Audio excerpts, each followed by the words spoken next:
आप में से कितने लोग हैं जो बहुत एक्साइटेड हैं आज के सेशन को लेकर के? तो अब मैं जैसे ही आपको नाम बताऊंगा उनका, जो हमारे आज के गेस्ट हैं, तो आपका जो एक्साइटमेंट लेवल है वो और बढ़ जाएगा।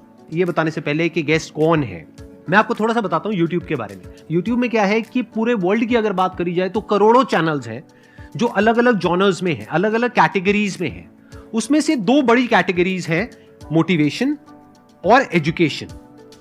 पूरे वर्ल्ड में जो वर्ल्ड का नंबर 1 मोटिवेशन चैनल है वो मेरा है, और जो वर्ल्ड का नंबर 1 एजुकेशन चैनल है किसी इंडिपेंडेंट क्रिएटर का, वो उनका है, जो कि हमारे गेस्ट हैं। उनके 17 मिलियन से ज्यादा सब्सक्राइबर्स हैं। Please give an energetic and warm welcome to the one and only Khan sir.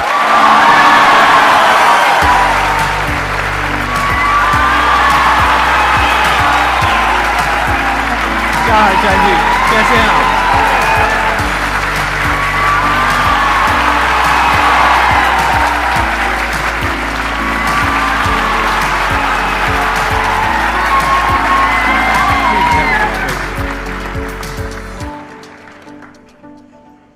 इससे पहले कि ऑडियंस आपसे कुछ पूछे या इंटरेक्ट करे, मेरे माइंड में एक क्वेश्चन है आपके लिए जी। जो बच्चे हैं वो आपके इतने दीवाने क्यों हैं, इतने पागल क्यों हैं आपके पीछे? मतलब मेरे कमेंट सेक्शन में भरा पड़ा था, खान सर कब आएंगे, खान सर कब आएंगे। मतलब ऐसा क्या जादू कर दिया आपने बच्चों के ऊपर? ये सवाल हम आपसे भी पूछते हैं, हमारे पे भी इतना कमेंट आया, इतना मेरे तो ऑफिस में लोग चले आए कि सर कब जा रहे हैं। अच्छा। क्योंकि हम लोग का तो एग्जैक्ट है वही पढ़ाना है। हाँ। तो देखिए, हम लोग का मेन है कि बच्चों को जो जरूरत रहती है कि अगर लड़का पढ़ने आया रहा ना, उसके मन में कोई डाउट ना रह जाए। हम उसको कहते हैं कि हम तुम्हें पढ़ा रहे हैं, दम है तो भूल के दिखाओ, याद करके नहीं।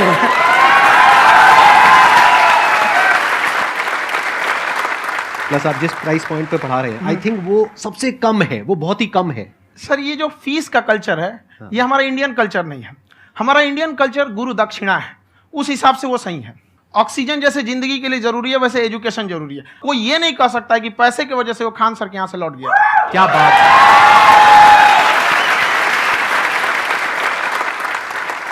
मैंने देखा कि आपका ये जो चैनल है कि ये पिछले 3 साल के अंदर अंदर ही ग्रो किया है। हमको जब चैनल शुरू हुआ तो एक दिन में हम 4-5 वीडियो बनाए।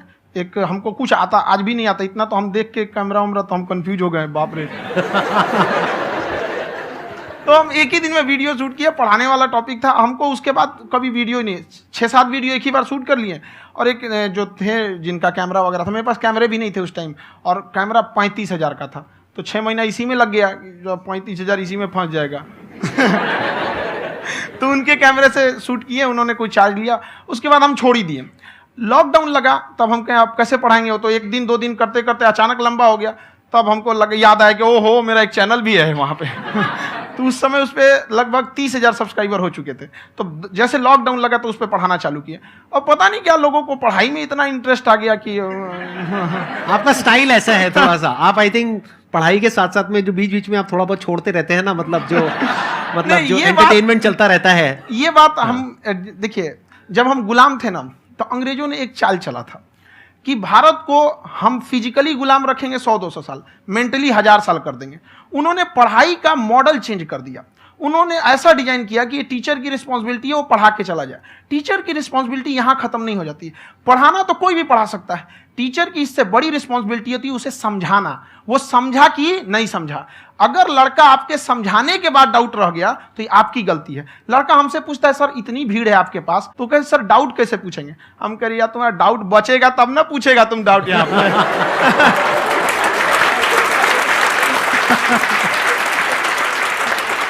कॉन्फिडेंस नेक्स्ट लेवल है आंसर का, मानना पड़ेगा। और शायद यही वजह है इनकी जो ग्रोथ है उसका।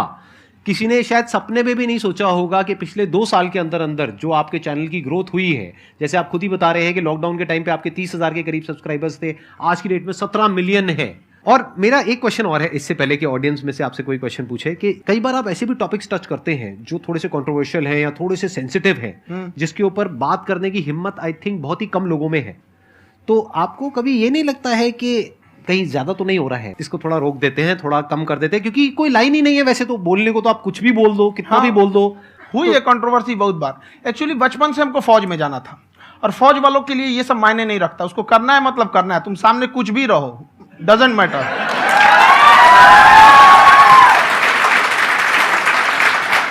और मैंने YouTube पे देखा कुछ वीडियोस में कि आपका जो इंस्टीट्यूट है वहां पर आज से कुछ साल पहले कुछ बम गिरे थे। हाँ, कुछ गिरे थे, कुछ तो बहुत सॉलिड जगह गिरा था, फटा नहीं वो। मतलब आपके आसपास? हाँ, बम को भी पता है कि टीचर की इज्जत किया जाता है। क्या बात है, क्या बात है। मैं समझ पा रहा हूं कि ये आपके अंदर जो एटीट्यूड है ये कहां से आ रहा है, क्योंकि आप बचपन से ही फौज में जाना चाहते थे, तो आप जंग के मैदान में ही खड़े हैं एक तरीके से। बस फर्क ये है कि आपके हाथ में कलम है, हथियार ना हो करके। हथियार से एक आदमी की जान जा सकती है, हाँ। कलम से बहुत ताकत होता है। शिक्षा एक ऐसा हथियार है ना, हर कुरीतियों से लड़ सकता है, हर तरह की समस्याओं से। और ये एक ऐसा हथियार है, मेटल डिटेक्टर में भी नहीं पकड़ाता है।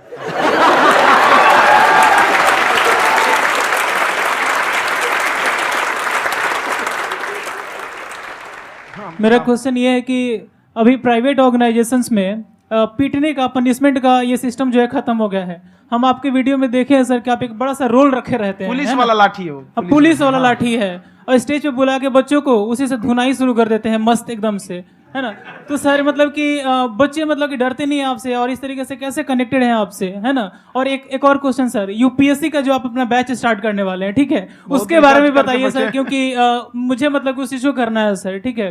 और संदीप सर को देख लिए, मेरा तो वैसे ही हो जाना है।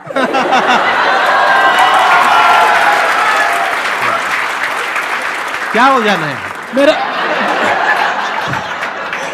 पूरा कंप्लीट करो। I'll be an IAS officer next year because I have seen you, sir. My day is like complete, sir. All the best. Thank you so much, sir. Thank you. पूरा बोला करो। Thank you. देखिए, लड़कों को जहां तक पीटने की बात है, जब पढ़ाने की बात आएगी तो उसको हम पूरे बेहतरीन ढंग से पढ़ाएंगे। लेकिन जब सजा देने की बात आएगी ना, तो वो भी बेहतरीन ढंग से होगा। ऐसा थोड़ी होगा कि बस एक ही चीज बेहतरीन ढंग से होगा। और डर का होना बहुत जरूरी है। ये डर भी अपने आप में एक मोटिवेशन है, क्योंकि जब आपके अंदर एक थोड़ा सा डर रहे ना, तो डर के भागिए मत। एक ऐसा डर जिसको आप लगे कि नहीं नहीं थोड़ा सा और करने की जरूरत है, फिर तो ये हम इसको क्रॉस कर जाएंगे आप। तो लड़कों के अंदर ये डर बनाना भी जरूरी रहता है। और रही बात यूपीएससी वाले की, जो आपने बोला, बहुत सारे लड़के वेट कर रहे हैं यूपीएससी की, क्योंकि 2-2.5 लाख फीस सारे लोग एफोर्ड नहीं कर सकते। और हमारा वही रहता है, हम तो ज्यादातर हमारे स्टूडेंट देखेंगे तो किसी के रिक्शा वाला, सब्जी वाला, यही लोग, इनको तो 2.5 लाख रुपया, इनके पास पूरी संपत्ति नहीं होती है, फीस कहाँ से भरेंगे वहां पे, उसके बाद रहेंगे कहाँ से। तो ऑल ओवर इंडिया से, कश्मीर से कन्याकुमारी तक, गरीब से गरीब भी लड़का उसको पढ़ सकता है। यही कुछ 1000 रुपये मंथली, 12-14 हजार साल का पड़ेगा, खत्म हो जाएगा इतना में।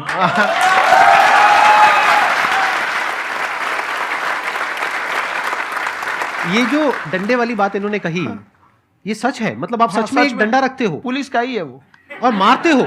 हाँ, कि मतलब अगर कोई लड़की छेड़ता है या ऐसा कोई भी उल्टा पुल्टा काम पढ़ाई करता लिखाई है, कुछ भी गलती करेंगे तो पिटाएंगे वो। यहाँ पे कैमरे पे ऑन कैमरा जैसा भी रहे, कुछ भी पिटाना तो उनको फिक्स है। एक तो कोई मतलब विधायक जी थे, उनके लड़का को पीट दिए, तो चला दल बल लेके अपना वहां पे। उसने घर पे नहीं बताया था कि सर ने पीटा है, बस बोल दिया कोचिंग में पीटा है। बाद में पता चला हम पीटे हैं, तो उसके पिताजी मेरे सामने और पीटे।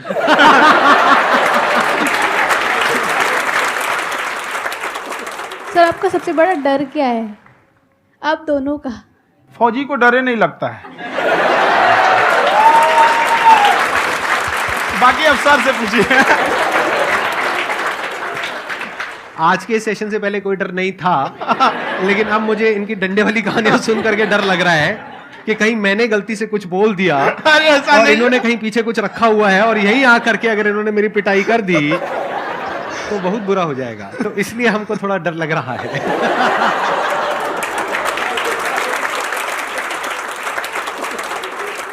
आपकी डेली कितने घंटे क्लासेस होती है? 6-7 घंटे। अभी भी खुद ही करते हो आप? हाँ, हमारे स्टाफ परेशान रहते हैं। हम 1:30-2 बजे सोते हैं, सुबह 6 बजे उठ जाते हैं, परेशान रहते हैं। अरे इतना क्यों करते हो, है ना? क्योंकि उनको भी साथ साथ लगना पड़ता है ना। उनको साथ साथ लगना पड़ता है। हम जग गए तो कोई सोया थोड़ी रहेगा, परेशान रहते। दिन में सोते ही नहीं है बेचारा, कहीं कहीं जाके सोते रहता है। हम सीट बांध दिए कि भाई तुम इस समय सो जाना, तुम इधर सो जाना। आपकी शादी हो गई है? नहीं हुई अभी? मेरी खुशहाली देख के आप आइडिया लगा सकते हैं।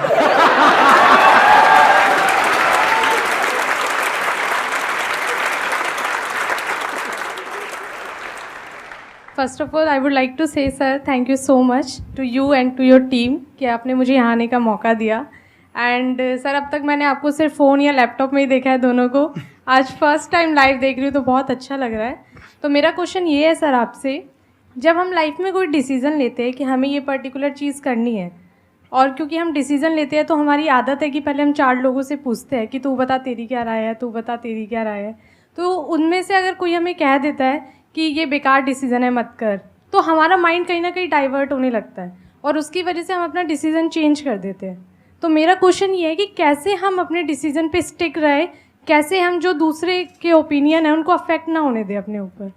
दूसरे से सलाह लेने से पहले एक बार खुद उस पर रिसर्च कर लेना चाहिए, ताकि आप सामने वाला क्या सलाह दे रहा है आपको समझ में आना चाहिए। यहाँ पर ऐसा नहीं है कि कई बार ऐसे होते हैं कि दूसरे वाले को एक्सपीरियंस होता है, तो अगर आपको पहले से आइडिया है, उसके बारे में आप बेहतरीन ढंग से रिसर्च किए हैं कि क्या इसमें प्लस पॉइंट है क्या निगेटिव है, उसके बाद आप किसी से सलाह लेने जाइए। ये नहीं कि मन में आया सीधा बता गड़बड़ा जाएगा। तो वहाँ पे पहले आपको R&D करना पड़ता है, समझ में आया कि नहीं। और जिंदगी हो या गाड़ी, जीतेगा वही जो टाइम पे गियर चेंज कर रहा है। तो डिसीजन चेंज करना बहुत ज़्यादा गलत नहीं है। इन्होंने बहुत अच्छी बात कही है और मैं इसी बात में थोड़ा सा और ऐड ऑन करूंगा कि ये जो आपने कहा ना कि अपने डिसीजन पे स्टिक कैसे रहें, ये कोई अच्छी क्वालिटी नहीं है, क्योंकि टाइम टू टाइम आपको अपने डिसीजंस को चेंज करना होता है। जैसे आपने 4 लोगों से डिस्कस किया, कोई इंसान कुछ पॉजिटिव बोल रहा है, कोई नेगेटिव बोल रहा है, उससे फर्क नहीं पड़ना चाहिए। डिपेंड ये करता है कि वो जो बोल रहा है उसका बेसिस क्या है। क्या वो किसी नॉलेज या एक्सपीरियंस के बेस पे बोल रहा है या ऐसे ही कुछ भी बोल रहा है? ऐसे ही बोल रहा है तो फिर उसकी बात पे ध्यान क्यों दे रहे हो? अगर किसी नॉलेज या एक्सपीरियंस के बेस पे बोल रहा है, फिर चाहे वो पॉजिटिव बोल रहा है चाहे नेगेटिव बोल रहा है, दोनों ही मायने रखता है। उसके बाद में रिसर्च करनी है और फिर रिसर्च करने के बाद में फाइनल डिसीजन अपना खुद का होना चाहिए। अब वो डिसीजन उससे अलग भी हो सकता है जो आपने पहले लिया था, और वो सेम भी हो सकता है। सर मेरा क्वेश्चन दोनों से है आपसे, how to deal procrastination and laziness. हमारा ब्रेन है ना, ये बहुत आलसी टाइप का, इसको आराम खोजना पसंद है। अब थोड़ा सा भी अब इसको आराम की ओर लेके चले गए ना तो फिर उधर ही रहेगा। आप सोचेंगे 10 मिनट आराम कर लेते हैं ना, तो 10 मिनट 2 घंटा बना देगा। उसको टॉर्चर कीजिए, चल 10 मिनट बाद में। उसको आप उस पर हावी में, वो कह रहा है कि हमको आराम चाहिए, आपको हाँ आराम मिलेगा, पहले काम फिर मिलेगा आराम। तो आप उसके हिसाब से मत चल। आपका मन कर रहा है थोड़ा सा देख लेते हैं, कोई नोटिफिकेशन आया, आप कोई काम कर रहे हैं, क्यों पहले काम कर लीजिए, बाद में देखिएगा ना नोटिफिकेशन। आप हावी मत होने दीजिए यहाँ पे। अगर आप 5 मिनट भी थोड़ा सा लूज पड़े ना, थोड़ा सा कमर सीधा कर लेते हैं, 2 घंटा बर्बाद कर दिया आपको। हावी मत होने दीजिएगा उसको अपने ऊपर। प्रोक्रेस्टिनेशन को तोड़ने का एक ही तरीका है, सबसे छोटे लेवल पे ले जा करके उस गोल को तोड़ दो। यानी वो गोल बहुत बड़ा है, उसको ब्रेक डाउन करो, उसके सबसे पहले स्टेप पे आ जाओ कि उसको अचीव करने का सबसे पहला स्टेप क्या है। जैसे गाड़ी चलाना सीखना है, उसका सबसे पहला स्टेप क्या है।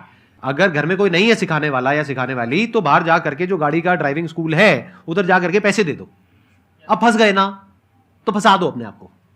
दिमाग ये लगाओ कि अपने आप को कैसे फंसाया जाए। जब हम फंस जाते हैं ना तो फिर हमको वो काम करना ही पड़ता है। Then there is no looking back. जब तक आप सोच रहे हो तब तक सोच रहे हो, उसको बोलते हैं पैरालिसिस ऑफ एनालिसिस, कि आप सोचते चले जा रहे हो अपने माइंड में, मैं ये करूंगा वो करूंगा वो करूंगा वो करूंगा, और प्रोक्रेस्टिनेट हो रहा है, वो चीज टलती चली जा रही है। तो उसको छोटे से छोटे लेवल पे ब्रेक डाउन करके उसको कर दो, दैट इज नंबर 1। और जैसे ही करना शुरू करते हो, कोशिश करो कि उसको जब तक कि आप सही से नहीं कर लेते हो उसको छोड़ना नहीं है, तो आपकी लेजीनेस भी खत्म हो जाएगी। कई लोगों को तो हमने देखा जो सप्ताह में कुछ भी नहीं करता, वो भी संडे को आराम कर रहा है।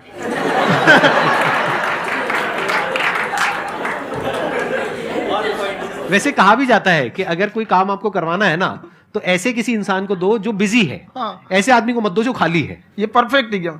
किसी को भी आप देखिएगा जिसको आप कहते हैं कि मतलब थोड़ा ठीक ठाक आप समझते हैं कि नहीं ये बहुत आगे निकल, वो एक काम को खत्म करने के बाद कभी आराम नहीं करेगा। एक काम खत्म हुआ उसको लगेगा हाँ एक खत्म हो गया, अब दूसरा करना चाहिए। और वही जिसको देखिएगा एक खत्म हो गया और आराम करना चाहिए, कभी नहीं, लाइफ में आखिरी सांस तक। सर यहाँ पे सब हिंदी में पूछते हैं, इंग्लिश में पूछते हैं, मैं भोजपुरी में पूछूं? जौन भाषा ठीक लगे तोने में पूछ दो। हाँ सर। सर ये पूछे के चाहते नहीं कि जैसे हमने के पढ़ाई करी नहीं सर, तो कभी कभी डेली टारगेट्स जो होला वो कंप्लीट ना होला। अगर टारगेट्स कंप्लीट भी होला तो फिर ऐसा इरिटेशन या फिर वो एंजाइटी या फिर कि और करना है या फिर अभी नहीं हुआ, वो चीज़ हमेशा रहेला। तो वो कम कैसे करल जाए? देखिए टारगेट्स को ना हम लोग को एक अपने हिसाब से पहले फिट करना चाहिए। ऐसा नहीं कि दूसरे किसी इंसान को देख के हम टारगेट फिट कर ले। कोई लड़का 8 घंटा पढ़ रहा है, कोई पहली बार अभी पढ़ना ही चालू किया, उसको देख के 8 घंटा पढ़ेगा तो पढ़ाई छोड़ देगा। तो आप अपनी क्षमता के हिसाब से देखिए कि आप कितना पढ़ सकते हैं। अगर आपने एक घंटे को बना लिया कि हम 1 घंटा पढ़ सकते हैं, अगले 1 हफ्ते तक उसको सस्टेन रखिए। जिम में कैसे करते हैं लोग, पहले दिन उठा लीजिएगा 1 कुंटल तो हार्ट अटैक हो जाएगा। तो वो धीरे धीरे टारगेट सेट कीजिए और अपनी क्षमता को भी देखिए। हर इंसान की क्षमता अलग है। कंगारू को देख के हाथी छलांग मारेगा, पैर तोड़ के बैठ जाएगा।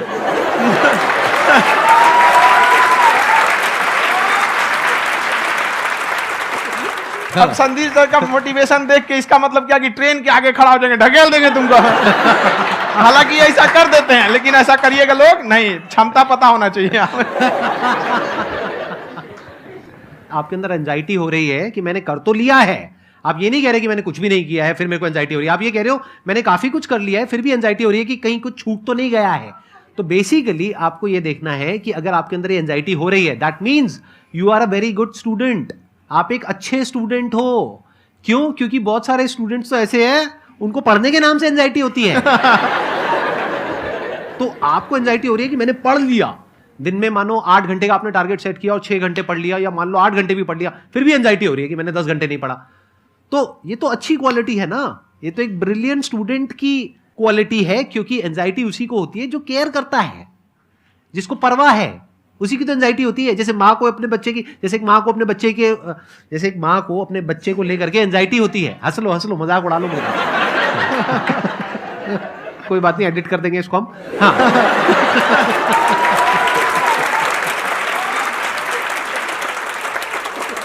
जैसे एक माँ है, उसको अपने बच्चे को लेकर के एंजाइटी होती है, थोड़ी सी भी तबीयत खराब हो जाए उसको एंजाइटी होती है, चाहे बच्चा ठीक भी है, डॉक्टर को नहीं होती है।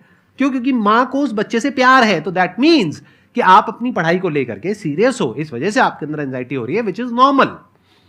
जहां पर प्यार मोहब्बत होती है वहां पर थोड़ी बहुत एंजाइटी तो होती ही है ना। समझ रहे हो ना मैं क्या कहना चाह रहा हूं? आप लोग समझ रहे हो ना मैं कहां जा रहा हूं? जब वो किसी और से बात करती है तो एंजाइटी होती है ना।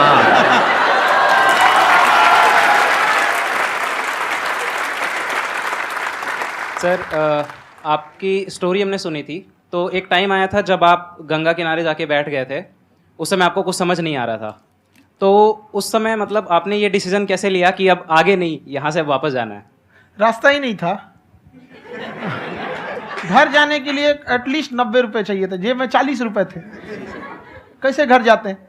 और हम गंगा के किनारे चुपचाप बैठे बैठे हम कहें कि अब बहुत टेंशन हो गया, अब घर जाना चाहिए। रूम पे तो किराए के रूम पे ही आदमी सारे लोग रहते, गए वहाँ पे तो रूम लॉक हो गया था। तुम खटखटाए तो ऊपर से गुस्सा से बोले जो ऑनर थे, क्या टाइम हो गया है? तुम कहीं 9-10 बज रहा होगा, घड़ी देखिए तो 2 बज रहा था रात का, 2-2:30 बज गया था वहाँ। टेंशन में आप तो होता है, कई बार ऐसा समय आएगा कि लगेगा जैसे अब कुछ नहीं हो सकता है। तो इससे घबराना नहीं है, कभी कभी गुच्छे की आखिरी चाबी भी ताला खोल देती है। जो बातें आपने बताई कि घर में प्रॉब्लम्स ये वो, ये तो बहुत लोगों ने फेस करी वहां पर, आप अकेले नहीं है, बहुत लोगों ने ये प्रॉब्लम्स फेस करी, बहुत तरह की प्रॉब्लम्स देखी, बहुत तरह की स्ट्रगल्स देखी, लेकिन वो सब इतने कामयाब नहीं हो पाए जितने कि आप हुए।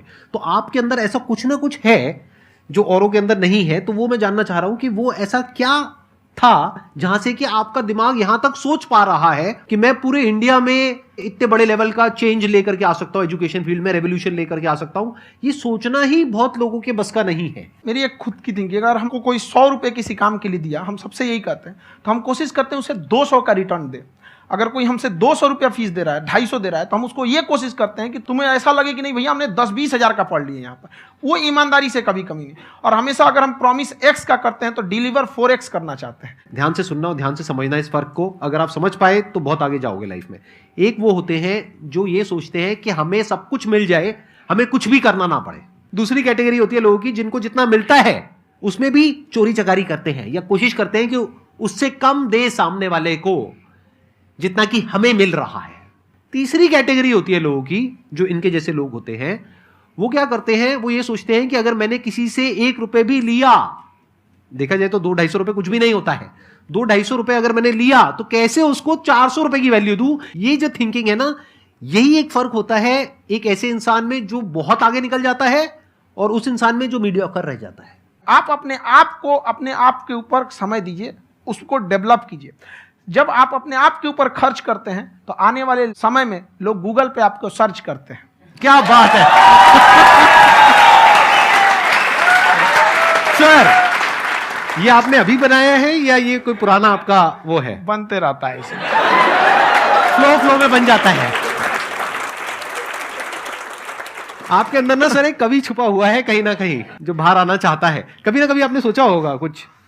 हाँ, कभी कभी देखिए, एक चीज है, संगत का बहुत अच्छा असर पड़ता है। ये चीज को हमेशा, संगति का मतलब लोग हल्के में ले लेते हैं। संगति का मतलब होता है संग संग गति। तो अच्छे लोग के साथ रहेंगे तो संग संग अच्छी गति होती जाएगी, खराब में रहेंगे तो ये भी होता है। बट अपने आप को थोड़ा सोचना चाहिए कि हम केवल जी के मर जाएं इसके लिए नहीं आए हैं। लोग कहते हैं कि सर नाम क्यों नहीं बताते अपना। हमारी एक ही सोच है कि जाने के बाद इस दुनिया से हमको मतलब एक चीज देना चाहते हैं स्टूडेंट्स को, कि वो याद करें कि इस पैसे की भाग दौड़ की दुनिया में हर कोई दोनों हाथ से लूटने में लगा है खाली हाथ जाने के लिए। ये सबको लगा है। तो हर कोई को ये सोचना चाहिए कि था कोई इंसान जो इतने कम फीस में इतनी शिक्षा जो महंगी थी, जो कमाने का रास्ता था, उसको भी एकदम कंपटीशन इतना कर दिया कि अब लोगों को अपनी फीस बढ़ाने में डर लगता है कि अरे यार, लड़का कमेंट करता है कि खान सर इतना ले रहे हैं, आप बहुत बड़ा टीचर हो गए।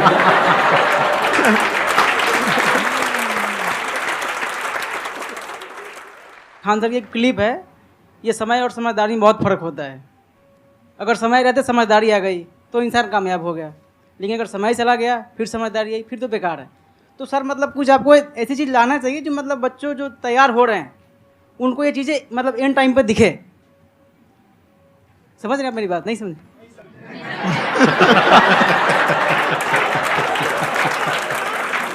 यही होता है सर, सर का मोटिवेशन ज्यादा हो जाता है। जब आप स्ट्रगलिंग फेज में हैं तो कम से कम चीजों को अपने ऊपर खर्च कीजिए, ज्यादा से ज्यादा सीखने में खर्च कीजिए। अगर आपको राजा बनने का शौक है तो गुलाम की तरह मेहनत करना सीखिए, तब राजा बनेंगे।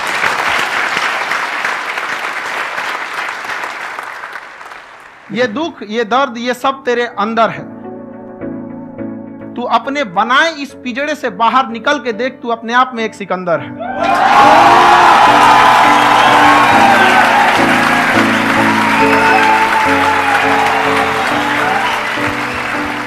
Thank you so much sir for coming.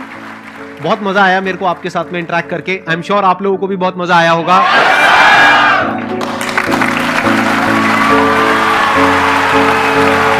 Thank you so much.